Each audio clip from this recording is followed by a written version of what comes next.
Trust CEO Tebogo Malaka faces possible criminal charges after allegedly trying to bribe a journalist. A video footage from the Daily Maverick shows Malaka and IDT spokesperson Phasha Makgolane offering cash to reporter Pieter-Louis Myburgh at a meeting near Stellenbosch in South Africa's Western Cape province. Now, the bribe was reportedly to halt Myburgh's investigation into Malaka's affairs. This comes after her suspension over irregularities in an oxygen plant tender. Public Works Minister Dean Macpherson will address the allegations today outside the Cape Town Central Police Station. Our legal analyst, advocate Modidima Mannya, joins us now to discuss potential legal consequences. Our advocate, good afternoon, and thank you for joining us on Africa Update. Good afternoon. And just to correct, I've changed from being an advocate to being an attorney. Okay, you're an attorney. All right, thank you for that correction. Yeah.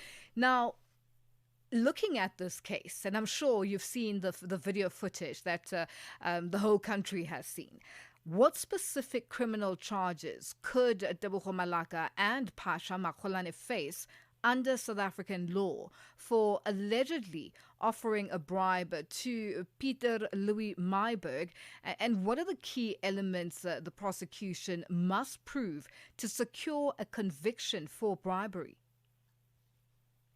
Yes, let me preface my answer by saying this video is purportedly recorded by Pieter Myburgh. Now, Peter was not conducting a legal investigation. He was acting as a journalist, and that's as far as it goes. Of course, the footage can be used in criminal proceedings if Ms. Malaka is charged with a spokesperson, but it would still require Mr. Myburgh to give evidence in court and be cross-examined.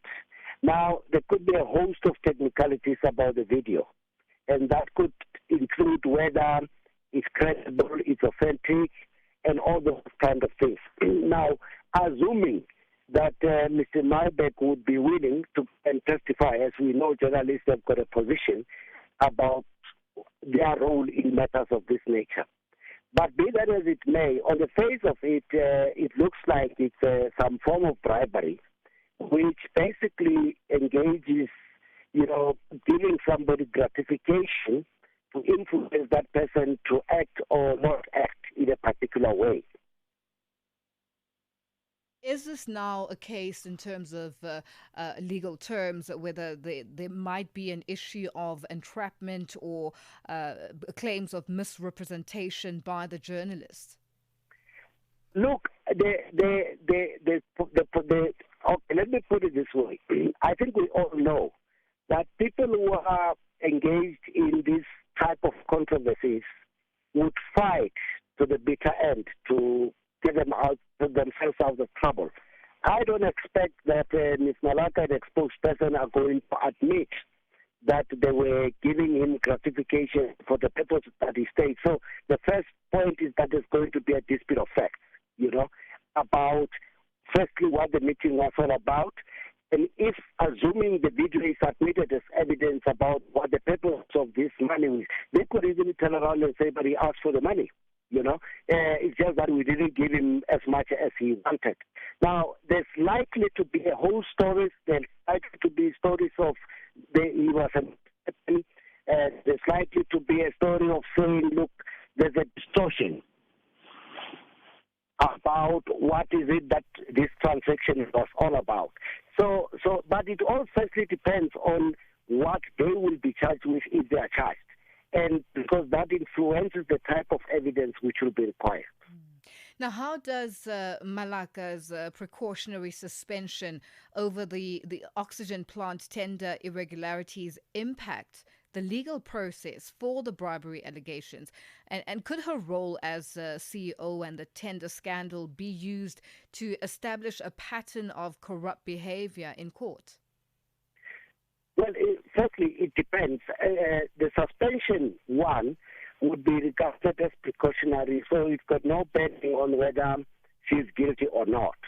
But assuming she's taken to a disciplinary hearing, and also depending on the type of disciplinary hearing, if she goes through a pre-dismissal arbitration, she would be expected to testify under oath. Now, the record of that could be used subject to certain conditions in the criminal proceedings. But you must bear in mind that in the disciplinary, in the employment context, the onus is very low. The standard is low compared to a criminal case, where the state will have to prove each of the elements of the crime beyond any reasonable doubt. So they might just be, she might be dismissed but not found guilty in court, or not found guilty in a disciplinary hearing but found guilty in a court of law. And what are the potential legal implications for the Independent Development Trust as an entity, given that the allegations against its CEO and spokesperson? Could the organization face liability or sanctions for failing to prevent such misconduct? Well, first let me say, very disappointingly, there are very, very few, if any, public officials who ever get sanctioned for this type of gross conduct. But the IDT, because it's a state entity, it's like a department. When the minister or the DG has done something, they will be called to Parliament and they'll be asked two flimsy questions, and then we'll be told there's an investigation, and the matter might just die there. Now, I don't think anybody, maybe somebody will come up, but I don't know who would come up.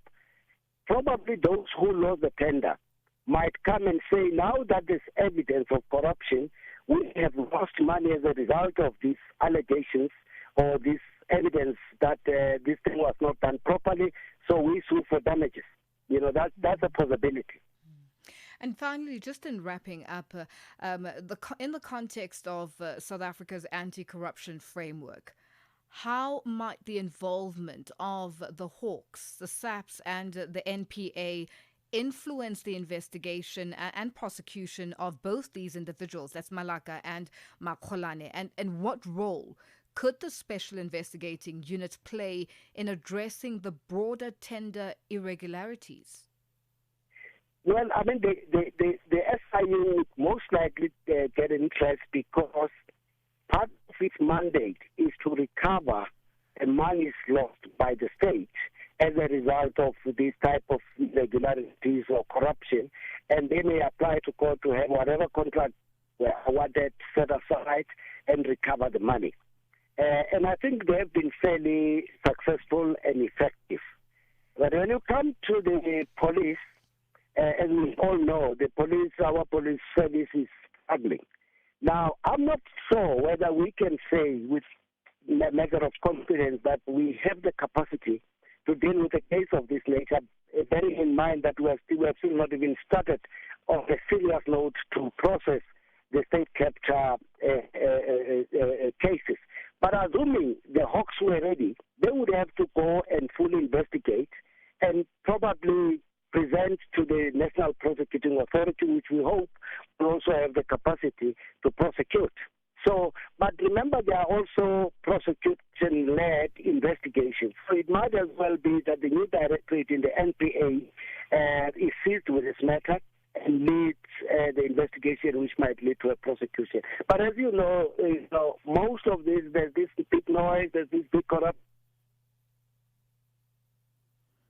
All right, so we seem to have lost our guest. That's Modidima Mannya, who is an attorney, and he was joining us as a legal analyst. It is 12:58 Central African time, and I guess that's how we wrap Africa Update today. Continue with us on our social media platforms and let us know what your thoughts and your views are, especially on our question today on hashtag Africa Update Ask. We're asking the question on the Zambia government and Lungu family judgment that is expected tomorrow. And our question to you is, what are your thoughts on this dispute, and do you hope the judgment will be the best for all parties involved? Let us know your thoughts and your views on our social media platforms. That's on X, Instagram, and subscribe on YouTube at Channel Africa 1, on Facebook at Channel Africa, and let us know what you think on WhatsApp and with voice notes and comments on +27 63 406 9126. Well, that's it, and we will be back